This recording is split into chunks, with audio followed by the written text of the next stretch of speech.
Hello everybody and welcome to this mini vid to celebrate the end of the 5-day photo fun and to appreciate the people who took part. I'm going to be looking at 3 photographs from everybody who contributed to at least 3 days. And today's day is Alison. Alison is very keen. She did my Infinite Creativity Now masterclass from January to March or April, and she's back for more. And she's going to do the Creative Smartphone Photography Masterclass with me starting on Monday. I'll tell you more about that at the end. Right, so let's go. And the first, okay, this is the group, by the way, our group. Get people to come along, get them to join up and join us. I'm going to look at the first one from Alison is this. And it was the theme of looking up. And she is looking up at sky scaffolding. And isn't it interesting what you see when you look up? We don't normally do that. So that was the assignment, and she saw stuff that, well, saw things in a way that she's never seen before. So it's just a mishmash of humanity's, I don't know, what it's doing to the planet. In terms of, do I have a comment on how to make it better? Or another thing that she could have done? I don't know, Alison, really. Probably, maybe you could play with the darkness and the white a little bit more. Maybe zoom in, get maybe possibly less of the house. I don't know, I'm clutching at straws here. I'd have to have been there to see what you were seeing. But great, definitely pointing up, no doubt about it. Right, the next one I'm going to look at from Alison is this one. She says, "A day late with my eyes, decided to experiment with different eyes." And at first I thought, well, if it's the eyes on the kids in the picture, it's not the most impressive set of eyes I've ever seen, especially when it's supposed to be the main thing in the photograph. Then, haha, I forgot, silly me. Alison loves playing with language.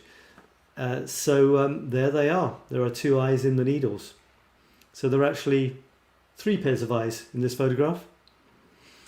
So that's really one of the main things for me that creative photography is about, is adding layers of meaning, especially double meanings.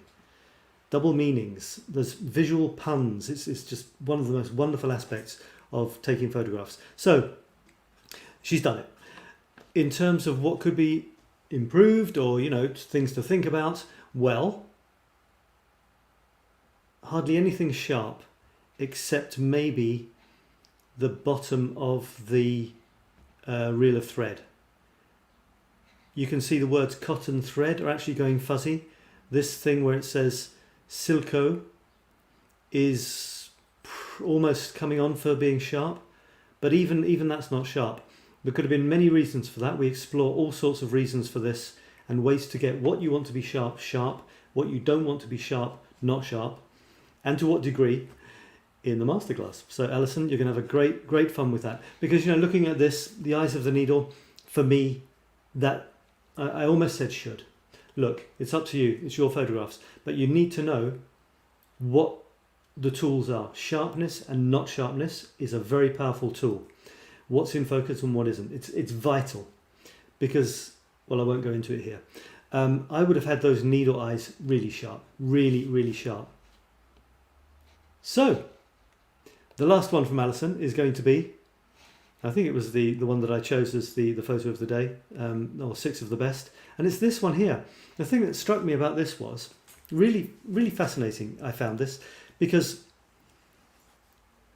the surrounding is so dark and the sky is so bright. I was actually attracted, my eyes were drawn to the shape of the sky almost more than the subject. That became the subject. Whereas in fact we could call it what they call negative space. It's the space around the subject, which isn't the subject. And yet it's not around the subject, it's within the subject. Isn't that fascinating? It's actually framed, the negative space, the space with nothing, is framed by the subject.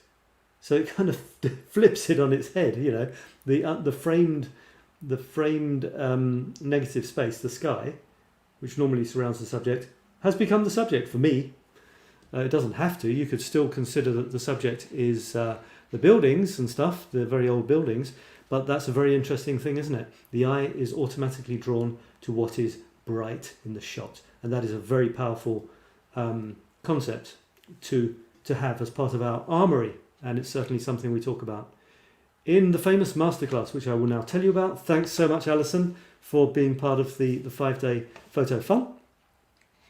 And if you guys want to join us, because Alison is doing the Creative Smartphone Photography Masterclass starting on Monday, if you guys want to join us, come along to infinitecreativitynow.com/photo. It's at the bottom there, and make your smartphone photography sizzle in 2021.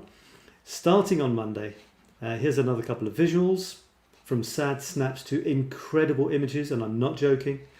You really will make some incredible images. This is another image, and I'll leave you with the address running along the bottom there, infinitecreativitynow.com/photo. Early bird is still open, so go there and get a beautiful discount. And all of the photographs you see in all of my images that I use to publicize this are, of course, taken on my smartphone. Wouldn't do it any other way these days. Okay folks, that's it for now. Thanks for watching, thanks Alison, and talk to you again very soon. Bye for now.